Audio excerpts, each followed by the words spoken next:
keys are to the glory days at the stick. From who's got it better than us to brick by brick. It's always the 49ers way, from off-season to game day. Yeah, we talk back. It's the 49ers Cutback.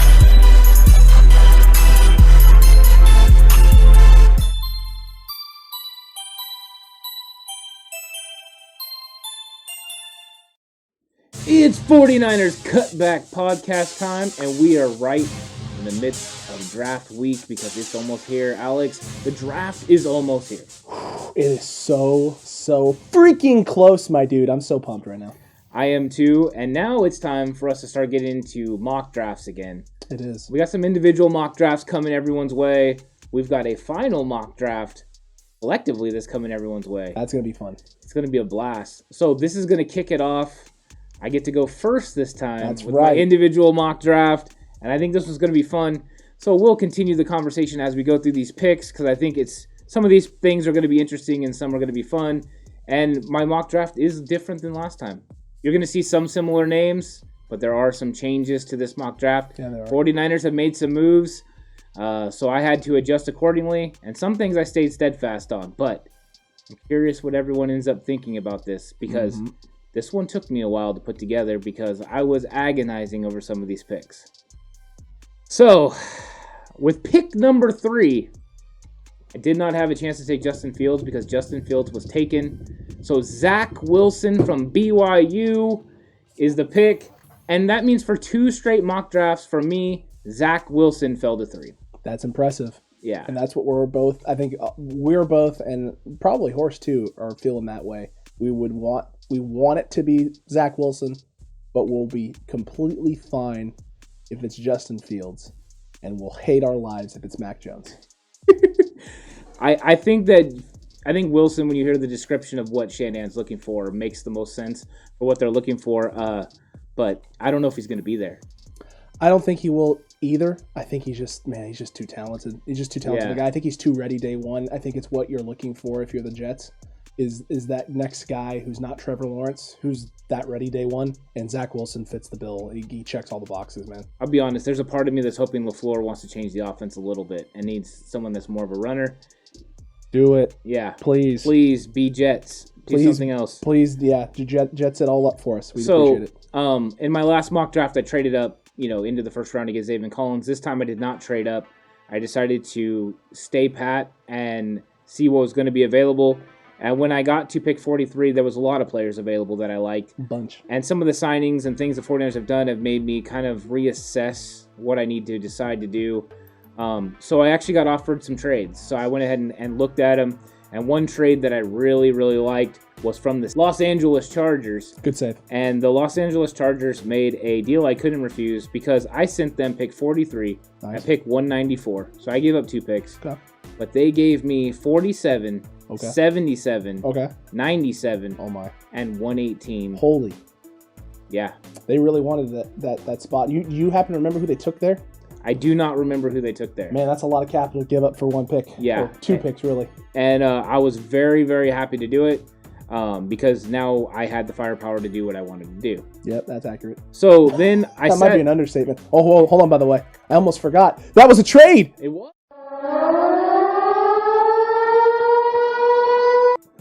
And then I was sitting there at 47. And once again, all the guys that I was interested in, there's like 4 of them, were still there. Oh my gosh. So I looked to see what the trades were again, thinking, I can move back a few spots, maybe pick up a little bit more draft capital.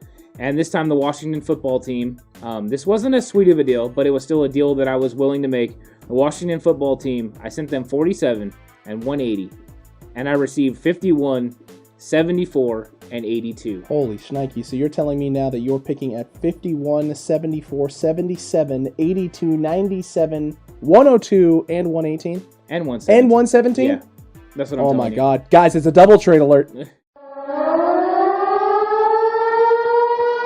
Yeah, this was what I felt I needed to do to get the players that I wanted to get strategically move up throughout the draft. And really my main goal was to get as many players in the top 150, especially the top 100 as I could. But I had certain guys that I wanted to strike on, and I needed draft capital, and I didn't really want to give up draft capital from another year. I'm not going to lie. I feel like you're going to get all the guys you want. I did get pretty much the guys I wanted. I did. I'll admit that right now. And I even reached out and did something special. So there's something special coming down the bend here, something around the corner that everyone's going to enjoy. I feel like Ant's operating under different rules than I operated under my mock draft, but it's okay because I love it. I operate under my own rules. That's right. At pick 51, I decided now was the time to strike on one of those guys. Actually, one of my players that I was looking for went a couple picks before. That was Elijah Molden. Okay. He went ahead and went. So it was an easy decision for me at this point. It was between Aleem McNeil, the defensive tackle, and between Wyatt Davis, the offensive guard. Both of those guys are great. Fantastic, right? At that spot especially. And I went ahead and decided, you know what? I'm going to make sure that we have the best offensive line to protect our young rookie quarterback and to protect Jimmy Garoppolo. And I selected Wyatt Davis, guard from Ohio State, and I was very excited about it. I would have been jumping for joy at 51. Yeah. Trading back twice, picking up an additional 4 picks in the top 100. That's pretty gosh darn incredible, my dude. Yeah, we don't always have guys go like this, but I had some other linemen that slid, so I think it helped me. You know, Walker Little and some of those guys made it kind of late into the early second round, which they don't normally do. They go sometimes right in the end of the first round or in the beginning of the second round. But some of them were sliding. They didn't get picked. So I was like, hey, all right, I'm going to end up getting Wyatt Davis. There for a while, I thought I was going to get an offensive tackle because there was other guys sitting there. But I needed to get an offensive lineman. I felt, even though I'm not sure the Niners are going that way, I still felt it was a need. I don't disagree with you there. And the fact that you were able to get as much as you got, and you're going to obviously do something real fancy schmancy with all the extra picks that you got here. Yeah. I feel like if the Niners could pull something like this on draft day and trade back a couple times from 43, especially now with the moves that they've made. Yeah. Again, there's ways to be aggressive, right? We want the Niners to be aggressive. If they're going to be aggressive by trading back so they can grab 5 or 6 guys in the top 100 that they want, I'm all for it. Yeah. I'm all for it. Even though I may not love it because I feel like there's a guy that can get there at 43. If they're going to go after 5 guys by trading back a few times in order to accomplish that, hey, you know what? That to me signals aggressiveness because you're going after the top talent in the draft. And if they do anything like you're about to pull off here in a couple picks, then I'm sold. Do it today. Yeah, that's what it was. It was about moving it back so I could get the capital to be aggressive. Smart. At pick 74, I went edge rusher. I looked at the depth chart and I seen that there are talent there, but I'd seen that this guy is more talented than some of the guys that are ahead of him. So I knew that he could start and we could kind of move the rest of the guys down the bench, which is fine. Down the bench. So from the University of Washington, this one is just like the other draft that I did. Joe Trion. He's one of my favorite guys in the draft. I went ahead and pulled the trigger, and I know that I got a speed edge rusher off the edge that can do a lot of different things and has a lot of capabilities. Yeah, Joe Trion is a guy that every time I do a mock draft, I try and target there in the second round, third round if I can. He is an incredible talent. He is a guy who will fit in the system well in San Francisco, and he's an extremely smart player. Pretty much everyone in that Washington defense. Yeah. Especially. They're high IQ players. And you get a high IQ player with a lot of athleticism and ability that Joe Trion has in San Francisco, and pair him with Nick Bosa and Dee Ford and Eric Armstead and Javon Kinlaw. That's just a mouthful right there alone. All of those names, that's scary if you're every other team in the NFC West. Yeah, and it made sure that the gold rush is set and ready to go. And it's golden, my dude. It's better. You know what I mean? That's what's crazy. It's better than it was in 2019. So you've now replaced everyone that you needed to replace. And that's what the whole goal was. But I wasn't done because I have picked 77. And I started thinking, what am I going to do at 77? Am I going to strike on one of these corners that are there? Paulson Adebo, Kelvin Joseph. Is it time to strike corner? I was worried about losing Adebo. And then, you know what? I called New England. Oh, did you now? Yeah. I called New England and I said, hey, Belichick. Hold on. Are you about to make a trade? I am. Is this like a normal trade or is this like a mega trade? Oh, this is a mega trade. Oh my gosh.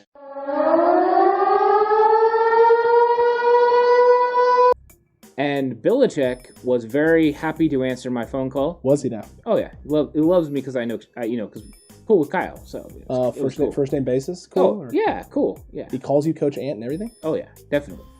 Yeah. Real recognizes real. You know how it goes. Wow, dude, that's incredible. But I went ahead and offered them pick 77 Okay. and pick 172 Okay. for Stephon Gilmore. And they took it. And I traded for Stephon Gilmore, and I gave them a nice value for somebody that's in the last year of their contract that they have no intentions on re-signing. And I picked up a corner that is going to help lead my team, and I also signed him to an extension.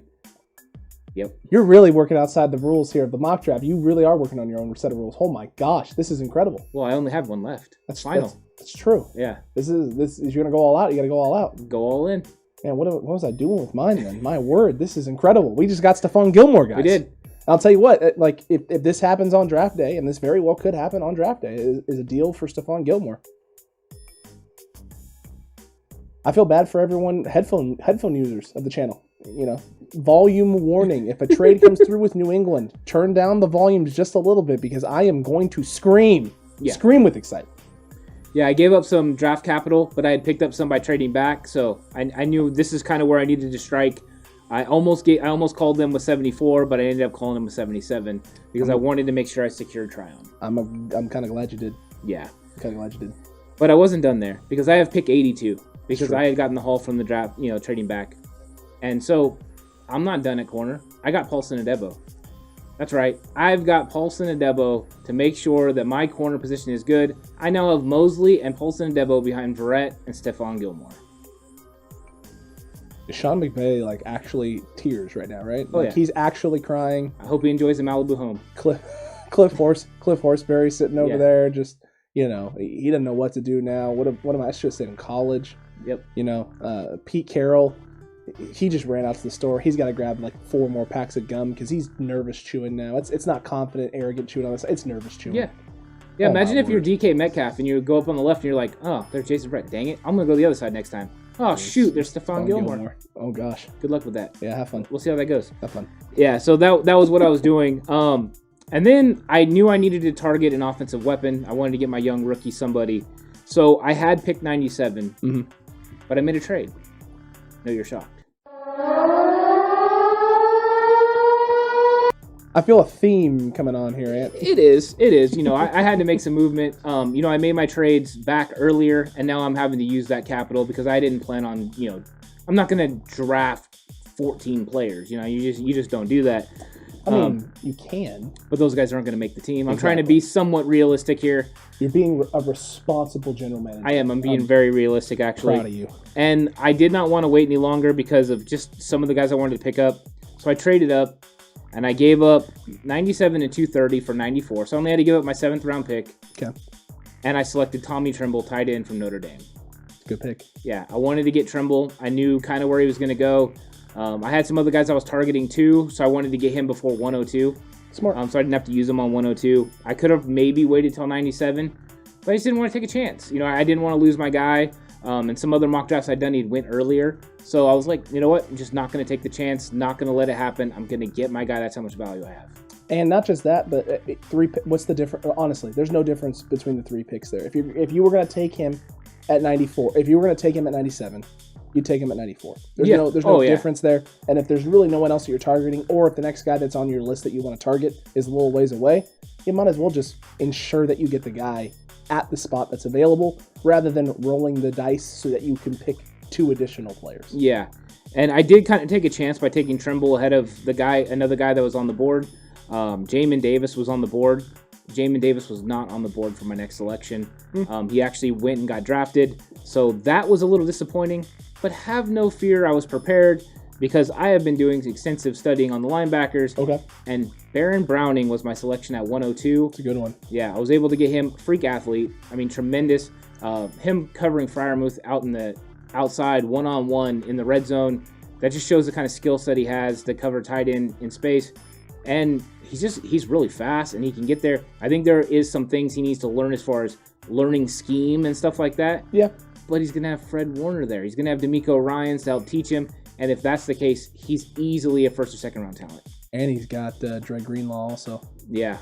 I mean, that's a great pick there. Him and Justin Hilliard both at Ohio State. Those are 2 really good linebacker prospects. Yep. Browning is going to go before Hilliard, and he should. But, man, either one of those guys in San Francisco, be a great fit for them in 2021. And I know a lot of people are still questioning whether we go linebacker. I still think it's a need. I think it's somewhere where, and these are guys that also always add to the special team. So it's like if you get these guys, they become gunners, they become, big time players on the kickoff and punt return. So it's always great value to get a linebacker. Doesn't hurt at all. That is for sure. And then it was time for me to start targeting receivers. Smart. I had made it a conscious decision to kind of wait, just like you had talked about. And you're following my rules for the draft. I am. Receivers. I think so. When I was looking at it, I was also looking at who the 49ers have and who they really need to pick up. But it was time to strike because I needed to get a guy that I really, really like. I have never mocked him to myself until this time. But I 100% like him. We talked about him before. This is the first then. Yeah. Amir Smith-Marset from Iowa. Good take. Had to go get him. He's just somebody that jumps off the film. People asking who's going to be kick returner or punt returner. Here's your guy. This guy has a lot of ability. He can run all the fly sweeps, get around the edge. He does so much extra stuff. He had so much production last year with Iowa. Mm-hmm. Iowa. Iowa. Okay. They don't have production. Nope. So he's a guy that's going to come out of that system, and his production is going to jump through the roof. He has good hands. Not great hands, good hands. Because he will have some concentration drops and stuff like that. But I think that's kind of to be expected.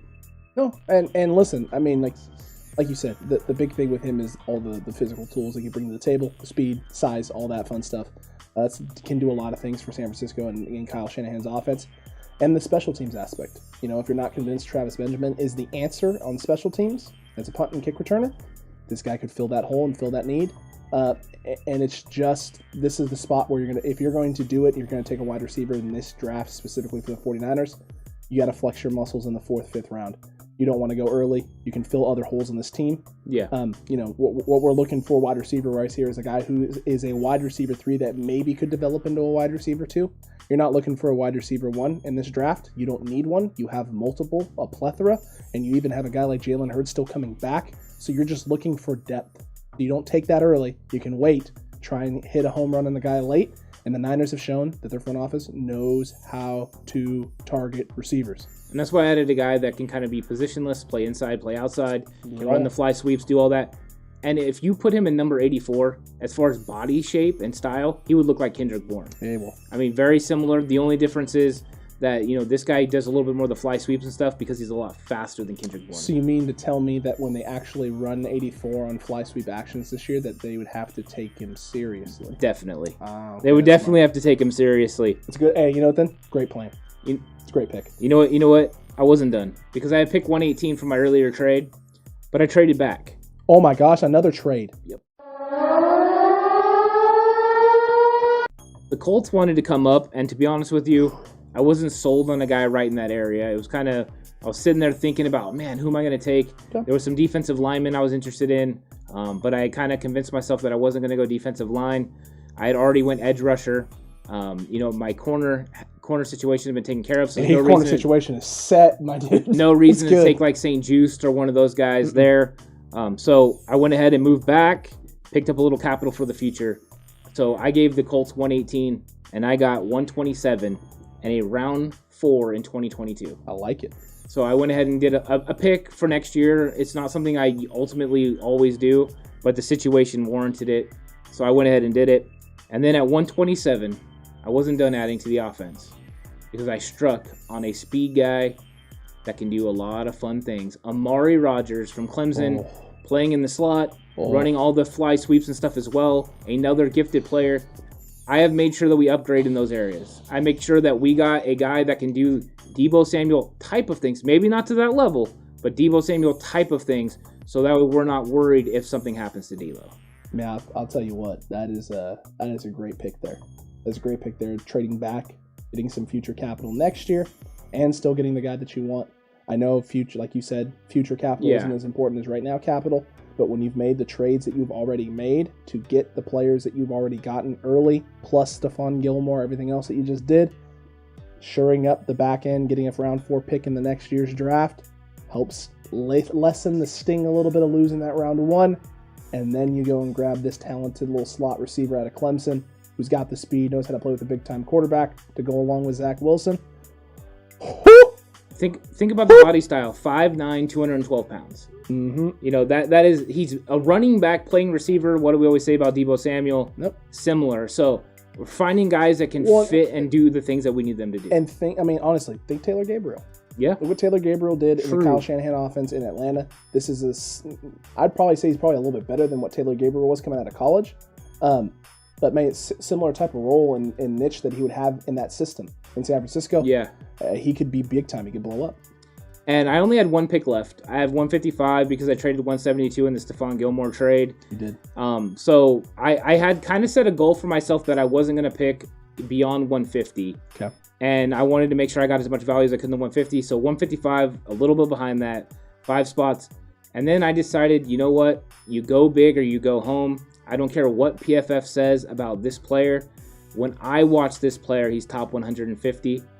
And I decided that I was going to get a running back. And I know what everyone's thinking. Oh, he's getting Demetric Felton.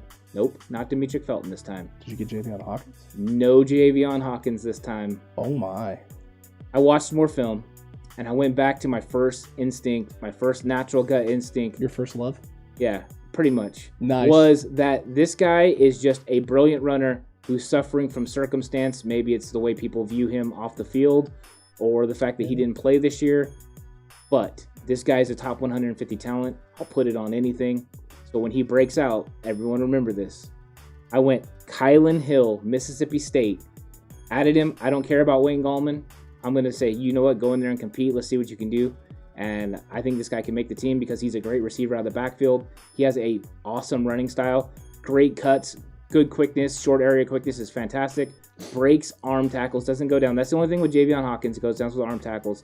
This guy does not. I love his forward lean when he runs. So 100% had to make this move. It's a good take. It's a really, really good take. I like to see it. And I'm glad that you've come back full circle to the original guy that you pointed out to me right before we did our running back special. This was a guy that you kind of turned me on to. And he's kind of a dark horse guy. He's falling down some boards. He's not getting as much love as he probably should. He is a special talent.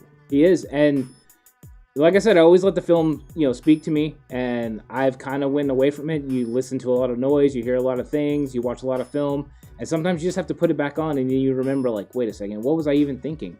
And I watched Felton, Hawkins, and Kylan Hill back to back to back. And I left going, why am I even considering these other two guys? There you go. And that's really what did it for me. Sometimes that's all it takes, man. Sometimes it just takes some film and putting things into perspective to get where you're supposed to be in your head, or to make the selection you need to make that you're comfortable with. Because at the end of the day, that's what the 49ers are going to do. That's what the front office is going to do here. That's what Kyle is going to do. That's what Lynch is going to do. You're going to make you're going to pick the guy you're comfortable with. You're going to pick the guy you're willing to roll with. The guy you're willing to take a chance on. The guy you're willing to risk it for. Those are the guys who are going to have impacts. Those are the guys that you're willing to put your faith in, because those are the guys that are going to give that faith back. Right? Agreed. If they believe you believe in them, or the front office believes in them, that's a dangerous combination. I think the interesting thing is I go in with 9 selections to make. Right? I end up with 9 players, 8 drafted and 1 traded for, but all of them near the 150. That's crazy. Which was the goal, and so I am happy with my draft.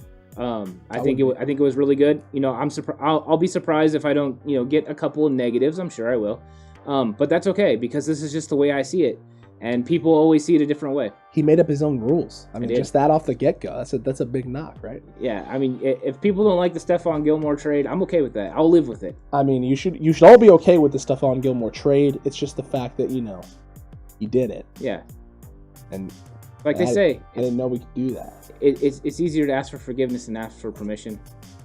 Shout out Mark Kaplan. He used to tell me that all the time. Yep. So he's not wrong. He's not wrong. Let us know what you think of Ant's mock draft down below right now in the comment section. Chat, light it up. Let him know what you think. What do you grade him? What do you give him? What did you like about it? What did you hate about it?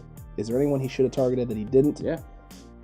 Give it to us. Let him have it. He wants the smoke. He's ready for the smoke. Mm-hmm. He can take the smoke. He's been preparing for the smoke since day one, since I met this man. Yep. All right. He can handle it. Don't hold back on him. Let him know.